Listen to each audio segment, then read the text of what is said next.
If you are a OneNote class notebook user, by default, each time you make a notebook, you have a collaboration space available to your students, along with your content library and all of your students. In the past, we have recommended that you keep the collaboration space locked until you are ready to use it with your students. In this video, I will show you how you can go and unlock the collaboration space or lock it back up again, as well as create specific sections within a collaboration space and assign permissions to students if it is something that you want to use to create group discussions. So in order to walk through this process, we're going to go and log in to Office 365. From there, you will click on the class notebook icon, and then you will click on the last icon that says Manage Notebooks. From there, you'll scroll through your notebook list and click on the notebook name that you would like to work with the collaboration space.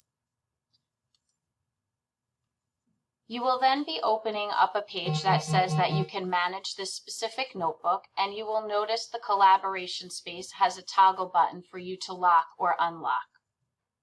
If you currently have yours locked, the button will be colored purple, showing you that it is locked, but it's something that you could simply click on and off as needed. So I'm going to go ahead and unlock the collaboration space. Right below the lock button, you're going to see a link for collaboration space permissions. When you click on this, a box is going to open up, and this is the place that you're going to be able to add sections to the collaboration space, as well as assign specific students to each of those sections.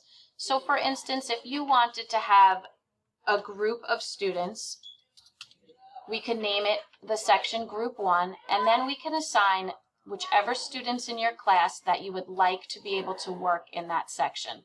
You could just do that by checking off their name.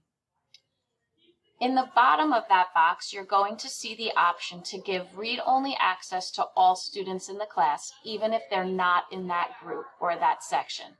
So for instance, all of these students are not going to be able to add anything to this group section, but if I wanted them to be able to look in and maybe check in on work or see conversation, I would check that box off.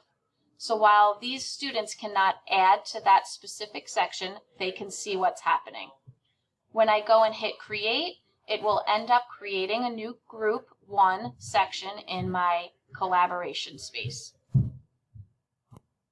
If you would like to continue adding new sections, you would do the same process and just go ahead and create a new section. Maybe here we want to call it Group 2, and we want to allow these specific students to add content, and we want the rest of the students to be able to see what's there. We're going to go ahead and create that.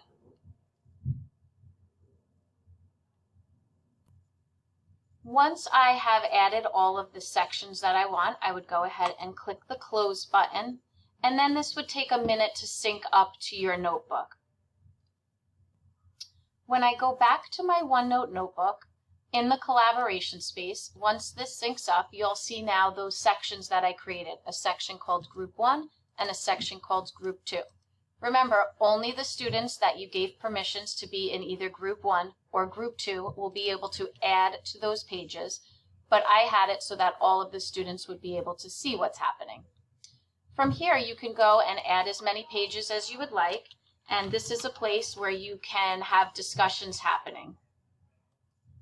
It does help to organize your discussions, so one of the recommendations that I would have would be to go ahead and insert a table, and you can have as many different cells in there, but now maybe student 1 would be able to type their answer here, and student 2 would type their answer here. The reason that tables are great is because it helps keep the collaboration space organized so you don't have text all over the page.